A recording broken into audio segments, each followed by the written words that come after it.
आज हम Assam Tribune newspaper का एनालिसिस करने जा रहे हैं। आज है शनिवार 28 अक्टूबर 2023। चलिए पहले आर्टिकल से देखते हैं। Tipu Sultan sword sells for 1,80,000 pound at London auction. तो ये टीपू सुल्तान हम सब जानते हैं, मैसूर यानी कर्नाटक के ये एक किंग थे। तो इनका एक स्वॉर्ड था, जेम एंड एनिमल स्वॉर्ड, मतलब पूरा हीरा मोती जरा हुआ एक स्वॉर्ड था। तो ये स्वॉर्ड अभी प्रेजेंटली लंदन में ऑक्शन होने जा रहा है इसका। तो यहाँ पे हम थोड़ा देख लेते हैं कहाँ पे हो रहा है। Art of Islamic and Indian world cell यहाँ पे हो रहा है। तो दूसरा आर्टिकल देखते हैं। दूसरा आर्टिकल है Vikram created halo during moon landing. तो आप सब जानते हैं चंद्रयान 3 जो हाल ही में लॉन्च हुआ था, ये चंद्रयान 3 का जो विक्रम लैंडर है इसके बारे में आज हम पढ़ने जा रहे हैं। इजेक्टा हेलो, इजेक्टा हेलो मतलब क्या, जब भी ये लैंडर ने सॉफ्ट लैंडिंग किया उस समय क्या हुआ, एक बहुत ही मतलब ब्राइट पैच दिखाई दिया। क्यों दिखाई दिया? क्योंकि यहाँ पे थोड़ा सा सॉइल इरोशन हुआ। मतलब इस लैंडर ने क्या किया, 2.06 टन्स ऑफ लूनर सॉइल को डिस्प्लेस कर दिया। और ये कोई नई बात नहीं है, पहले भी जितना भी मून लैंडिंग हुआ आज तक सभी में ये देखा गया है। तो यहाँ पे क्या बोल रहे हैं कि अगर ऐसा होता ही जाए तो यहाँ पे क्या हो सकता है कि जो लैंडर या रोवर जो ऑनबोर्ड इंस्ट्रूमेंट्स है वहाँ पे जो मतलब रीडिंग थोड़ा सा ऊपर नीचे हो सकता है इसके लिए। तो यही बोला जा रहा है। इजेक्टा हेलो क्या है? ये एक फेनोमेना है जो बेसिकली मून लैंडिंग के केस में दिखाई देता है। ये हमने अपोलो 11 मिशन में भी देखा था। तो यहाँ पे अगर हम देखें कि चंद्रयान 3 कब लॉन्च हुआ था, ये आप जानते हैं। चंद्रयान 3 बेसिकली यहाँ पे 3 एलिमेंट है बेसिकली जो चंद्रयान में, that is rover, Pragyan, Vikram lander और ऑर्बिटर अभी नहीं है यहाँ पे। हाई रेजोल्यूशन कैमरास भी फिटेड हैं। तो ये सतीश धवन स्पेस सेंटर से ये लैंड हुआ था और ऑर्गेनाइजेशन है इसरो, हमें ये पता है। अभी हम देखेंगे program on transgender rights held in Dhubri, जो धुबरी डिस्ट्रिक्ट है असम का, वहाँ पे transgender that is third gender right के बारे में एक प्रोग्राम लॉन्च हुआ था। तो ये क्यों लॉन्च हुआ है? बेसिकली ट्रांसजेंडर आइडेंटिटी कार्ड होना चाहिए। हमने पहले भी हमने देखा है कि जैसे टॉयलेट्स होते हैं फर्स्ट एंड सेकंड जेंडर के लिए, आइडेंटिटी कार्ड होते हैं, लेकिन थर्ड जेंडर के लिए ये सब नहीं होता है। तो इन्हीं के राइट के बारे में डिस्कस करने के लिए हार्मोनल थेरेपी फॉर ट्रांसजेंडर, ताकि मेडिकल प्रोविजन हो, क्योंकि जो हार्मोनल थेरेपी देते हैं वो बहुत ज़्यादा कॉस्टली होता है, इसीलिए बहुत लोग हार्मोनल थेरेपी नहीं कर पाते।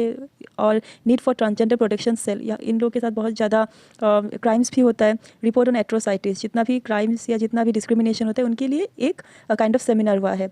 अभी हमारा एम क्या है? Lend a hand and accept the vulnerable and rejected persons in the society. जो भी सोसाइटी के रिजेक्टेड पर्सन है, वल्नरेबल ग्रुप्स है, उनको सपोर्ट करना चाहिए। तो transgender and minorities are one such group equally along with providing the minority community equal rights. Transgender protection cell is also been established in Thubri. तो ये एक न्यूज़ हुआ। अभी दूसरा न्यूज़ है अंकियानाथ के बारे में। अंकियानाथ मोरीगांव में हाल ही में देखा गया है। What is Ankiyanath? यहाँ पे आर्टिकल इतना इंपॉर्टेंट नहीं है, लेकिन जो अंकियानाथ है इसको बोला जाता है वन एक्ट प्ले। तो हमारे जो श्रीमंत शंकरदेव गुरु है उन्होंने ये एस्टेब्लिश किया था। और अंकियानाथ में सिर्फ डांस नहीं होता है, डांस फॉर्म के साथ कस्ट्यूम, फिर यहाँ पे जब जो लैंग्वेज यूज़ हुआ होता है वो ब्रजावली लैंग्वेज है। तो इसके बारे में आप सब जानेंगे। Bhaona is one form of Ankiyanath. That means क्या होता है, बहुत ही इलाबोरेट कस्ट्यूम्स होता है वहाँ पे, जो कस्ट्यूम्स एंड जो राग ध्वनि के साथ ये अंकियानाथ परफॉर्म किया जाता है। अभी नेक्स्ट आर्टिकल है ब्रेस्ट फीडिंग। एक ब्रेस्ट फीडिंग के बारे में एक पिक्चर दिया है। अभी ब्रेस्ट फीडिंग का एडवांटेज क्या है, तो यहाँ पे मैंने कुछ साइंटिफिक टर्म लिखा है। ओके, तो ब्रेस्ट फीडिंग हमें क्यों करना चाहिए? क्योंकि यहाँ पे इंपॉर्टेंट प्रोटीन जैसे casein, lysozyme along with colostrum ये सब मिलता है। तो यहाँ पे हमारे शरीर को बचाने के लिए जो भी रोग प्रतिरोधक होता है, IgA, इम्यूनोग्लोबुलिन A, ये भी रहता है। हम देखते हैं कि बच्चों में जब बच्चों का जन्म होता है, diarrhoea, pneumonia, jaundice, basically jaundice, pneumonia ये तो दिखाई देता है, हर बच्चे को जॉन्डिस होता है। तो इसको प्रिवेंट करने के लिए क्या चाहिए? बाद में अगर हम ब्रेस्ट फीडिंग ना करें, बॉटल फीडिंग करें, तो बहुत सारे लक्षण या बीमारियाँ दिखाई देती है। इसीलिए फर्स्ट मिल्क या ब्रेस्ट फीडिंग करना चाहिए। कब तक करना चाहिए? 6 महीने तक करना चाहिए, 2 साल तक, या उसके बाद भी जब भी बच्चा ब्रेस्ट फीडिंग धीरे धीरे वो छोड़ दे। तो इतना, ये बहुत इंपॉर्टेंट एक पिक्चर था। अभी एनर्जी कंजर्वेशन के बारे में एक वर्कशॉप हुआ था। ये वर्कशॉप कहाँ हुआ था ये इतना इंपॉर्टेंट नहीं है, लेकिन ये एनर्जी कंजर्वेशन क्यों करना चाहिए? Energy conservation power training institute MNPTI and bureau of energy efficiency BEE, इन्होंने क्या किया है, एक प्रोग्राम लॉन्च किया है। असम इलेक्ट्रिसिटी रेगुलेशन कमीशन, ये भी इट इज़ वन पार्ट। तो इन्होंने क्यों किया एनर्जी कंजर्वेशन का ये workshop? Basically renewable source of energy को प्रोटेक्शन देने के लिए। अभी हम देखते हैं कि knowledge on insight into energy conservation act and broader energy transition initiative, जो भी हम चीप एनर्जी रिसोर्सेज हम यूज़ कर सकते हैं, एनर्जी एफिशिएंट टेक्नोलॉजी यूज़ कर सकते हैं, जैसे solar panel, integration of renewable energy sources like solar, wind and hydro and existing energy system and exploring the benefits. अभी हमने देखा हाल ही में अफ्रीका में भी ये इनिशिएटिव लिया गया है एनर्जी कंजर्वेशन के लिए, क्योंकि सोलर एनर्जी का प्रोस्पेक्टिव आउटकम बहुत ज़्यादा होता है। अभी एक आर्टिकल है, एक एडिटोरियल है डाटा एवर्शन के बारे में। What is data aversion? Data aversion मतलब यहाँ पे क्या बोला गया है कि food and agriculture organization of the UN, इन्होंने एक सर्वे किया। सर्वे करने के बाद इन्होंने बहुत से कंट्रीज़ में सर्वे किया। इसके बाद इन्होंने क्या देखा कि जो इंडिया का जो एग्रीकल्चरल सिस्टम है ये बहुत ही अच्छा है। क्यों अच्छा है? क्योंकि resource allocation for agriculture along with जो कटिंग हम यूज़ करते हैं एग्रीकल्चर क्रॉप कटिंग सिस्टम, इसके वजह से अभी इंडिया का एग्रीकल्चरल सिस्टम बहुत ही फ्लरिश हो रहा है। अभी क्रॉप कटिंग मेथड क्या होता है ये इंपॉर्टेंट है। क्रॉप यील्ड मतलब कितना क्रॉप होगा हम पहले ही हम पेपर वर्क्स में ये एस्टिमेट कर लेते हैं ताकि हमारा जो यील्ड है ये प्रॉपर हो। सीड कितना चाहिए हमको, एक प्रॉपर एरिया कितना चाहिए इतना सीड के लिए। तो इसीलिए क्या बोला गया, Indian statistical system and innovative methods हम यूज़ करते हैं जैसे national sample survey and crop cutting method. इसीलिए हमारा एग्रीकल्चरल आउटपुट अच्छा होता है और हमें इसमें और भी ज़्यादा वर्क करना चाहिए। तो ये आर्टिकल यही बोलता है।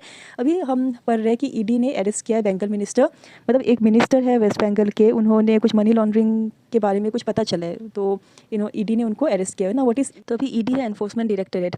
ये क्या करता है, डोमेस्टिक लॉ एनफोर्समेंट एजेंसी है और इकोनॉमिक इंटेलिजेंस एजेंसी है। ये क्या करता है, जो इकोनॉमिक लॉज है और जितना भी क्राइम होता है इन सब में एक एनफोर्समेंट है। It is a sort of enforcement. जितना भी मनी लॉन्ड्रिंग है, फॉरेन एक्सचेंज वायलेट हो रहा है, that is black money to white money conversion हो रहा है, इसके बारे में जितना भी देख रेख होता है वो ईडी के पास से होता है। ये department of revenue ministry of finance के अंडर में है। तो इतना ही है इस आर्टिकल में, इतना इंपॉर्टेंट है। नेक्स्ट है फाउंडेशन डे से फोरलू। हमारा जो फोरलू है आसाम का, अभी फोरलू जो रिवर है वो टोटली पोल्यूटेड हो गया है बहुत ज़्यादा, इसीलिए सेव फोरलू अभियान ये स्टार्ट हुआ अक्टूबर 29 से। तो इसमें क्या रिवर इनोवेशन का एक प्रोग्राम है। ओके, तो नेक्स्ट हम देखते हैं ये जो न्यू बिल, 3 जो न्यू बिल पास हुआ है तो इसके बारे में हम देखेंगे, IPC, CrPC and evidence act. तो इन बिल को रीनेम किया गया है। ओके, भारतीय न्याय संहिता है आईपीसी, इंडियन पैनल कोड। अब सीआरपीसी जो है कोड ऑफ क्रिमिनल प्रोसीजर, इसको रीनेम किया है भारतीय नागरिक सुरक्षा संहिता, और एविडेंस एक्ट मतलब भारतीय साक्ष्य बिल। तो ये बोला जा रहा है कि according to zero tolerance policy against terrorism, हम इन सब के ऊपर फिर से काम करेंगे। इन न्यू बिल को हम रीनेम करेंगे ताकि ज़्यादा मतलब स्ट्रॉन्ग हो, हमारा जो लीगल सिस्टम है वो बहुत ज़्यादा स्ट्रॉन्ग हो। इसके बाद हम नेक्स्ट आर्टिकल देखेंगे। नेक्स्ट आर्टिकल है सीएम इनॉग्रेट्स लोकसभा भवन। अभी हमारे असम के चीफ मिनिस्टर उन्होंने जो लोकसभा का जो भवन है उसको जनता भवन जिसको बोला जाता है उसका इनॉग्रेशन हुआ, because it is for the people, इसीलिए इसको जनता भवन बोला जाता है। नेक्स्ट है landslide block diversion canal Subansiri hydro power project. अभी आप देख सकते हैं कि सुबनसिरी रिवर हुबनसिरी नदी ये कहाँ पे, अरुणाचल प्रदेश और असम में है। तो ये NHPC लिमिटेड, ये national hydro electric power corporation का एक डैम कंस्ट्रक्शन प्रोजेक्ट था, that is Subansiri hydro electric power project. तो ये क्यों हुआ था, ये इसलिए हुआ था ताकि यहाँ पे आसपास के इलाकों में जो इलेक्ट्रिसिटी सप्लाई हो ये ज़्यादा एफिशिएंट हो। लेकिन यहाँ पे बहुत ज़्यादा like different NGOs and nature conservation organization ने इनके विरोध में बहुत कुछ बोला था कि ऐसा एस्टेब्लिशमेंट ना हो। तो यहाँ पे हाल ही में एक न्यूज़ देखा गया कि डाइवर्जन टनल, ये यहाँ पे डाइवर्जन टनल क्या हो गया है, ब्लॉक हो गया। डाइवर्जन टनल मतलब क्या था कि जो जितना भी रिवर में पानी आ रहा है, जितना भी डैम में पानी आ रहा है उसको डाइवर्ट किया जा सके। तो ये एक इशू हो गया है रिसेंटली। नेक्स्ट हम देख सकते हैं कि Israel strike Gaza in second ground. ये बहुत ही इंपॉर्टेंट आर्टिकल है। इजराइल ने अभी सेकंड ग्राउंड अटैक कर दिया है गाजा में। तो आज हम पढ़ने जा रहे हैं गाजा इजराइल इशू। तो ये गाजा इजराइल इशू क्या है, ये एक रिलीजियस और टेरिटोरियल हेट्रेड इशू है। ये क्या हुआ था 1900s में, ये कंप्लीट पोर्शन मिडिल ईस्ट था। मिडिल ईस्ट पोर्शन में ऑटोमन रूल था बहुत से सेंचुरी तक। ऑटोमन रूल के बाद क्या हुआ, वर्ल्ड वार 1 हुआ और वर्ल्ड वार 1 में ब्रिटेन और फ्रांस ने पैलेस्टीन का कंट्रोल ले लिया। तो यहाँ पे पैलेस्टीन क्या डिमांड करता है कि हमको कम्प्लीटली ये एरिया चाहिए। लेकिन जो अरब्स हैं, तब अरब्स क्या थे, वो मेजॉरिटी हो गए, ओके, और ज्यूस माइनॉरिटी हो गए। तो अरब्स ने क्या कहा कि नहीं हमको भी ये पार्ट चाहिए। तो बेसिकली एक रिलीजियस हेट्रेड हो गया बिटवीन द इजराइलीज जो बेसिकली ज्यूइश थे और अरब मतलब जो पैलेस्टीन थे। तो आप जान सकते हैं कि पहले पैलेस्टीन मेजॉरिटी थे, वो डिमांड कर रहे थे कि हमको ये एरिया चाहिए। लेकिन ब्रिटिशर्स ने क्या किया, उन्होंने एक डिक्लेरेशन पास किया, बेल्फोर डिक्लेरेशन, अकॉर्डिंग टू विच ये दोनों कम्युनिटी को डिवाइड कर दिया। जब इन्होंने डिवाइड कर दिया बहुत सालों तक यहाँ पे वार हुआ, लेकिन ये कंक्लूजन तक नहीं आ पाए। जब ये कंक्लूजन तक नहीं आ पाए तब क्या हुआ, एक पर्टिकुलर इन्होंने पैलेस्टीन फिर से डिवाइड हो गया। पैलेस्टीन का 2 एरिया हो गया, West Bank and Gaza. Gaza मतलब जहाँ पे पैलेस्टीन रहते हैं और वेस्ट बैंक में पैलेस्टीन रहते हैं, और यहाँ पे इजराइल जहाँ पे ज्यूइश रहते हैं। ये आप क्लियर हो जाइए। और गाज़ा रीजन क्या था कि एक पट्टी था, Gaza strip, it is between Israel and Mediterranean, ठीक है। तो अभी क्या हुआ, ओवर द ईयर्स बहुत से डिस्प्यूट हो गए और बहुत से टेरिटोरियल ग्रैबिंग्स हो गए, मतलब बहुत सा टेरिटोरी इजराइल ने ऑक्यूपाई किया और लास्ट में only little bit of Palestine enclaves बच गया। तो पैलेस्टीन ने क्या किया, इजराइल में एक अटैक किया। जब पैलेस्टीन ने इजराइल में अटैक किया, इजराइल का एक डिफेंस सिस्टम है जिसको बोला जाता है आयरन डोम। आयरन डोम है ऑल वेदर डिफेंस सिस्टम, मतलब ये राडार पे ऑपरेट करता है। तो कोई भी अगर रॉकेट यहाँ पे फायर हो रहा है एयर टू एयर, ये उसको डिस्ट्रॉय कर देगा। लेकिन पैलेस्टीन के अटैक से 5000 से ज़्यादा इन्होंने रॉकेट्स इजराइल जो आयरन डोम है उसके ऊपर तान दिए। तो यहाँ से क्या हुआ, वो इजराइल डोम भी इसको मतलब बचा नहीं पाया और बहुत से इजरायलीज इनका डेथ हो गया। ये एक मॉस्क में हुआ था, इसीलिए उन्होंने इस मिशन का नाम भी मॉस्क के नाम से ही दे दिया। तो आफ्टरवर्ड्स क्या हुआ, 2014 में पीस ट्रीटी साइन हुआ, मतलब तब धीरे धीरे ये इशू थोड़ा सा दब गया। लेकिन हाल ही में ये इशू फिर से अभी एमर्ज हो रहा है। क्यों? क्योंकि जो हमास ऑर्गेनाइजेशन है, हमास मतलब क्या है, ये एक टेररिस्ट ऑर्गेनाइजेशन है। उन्होंने मतलब क्या हुआ, गाज़ा में वो लोग इलेक्शन जीत गए। तो इनका क्या मोटो है, इनको कंप्लीट पैलेस्टीन का रीएस्टेब्लिशमेंट चाहिए। मतलब ये लोग इजराइल नहीं चाहते कि इजराइल कंट्री अभी मतलब रहे। इसीलिए हमास ने क्या किया, हमास ने फिर से अटैक किया इजराइल पे।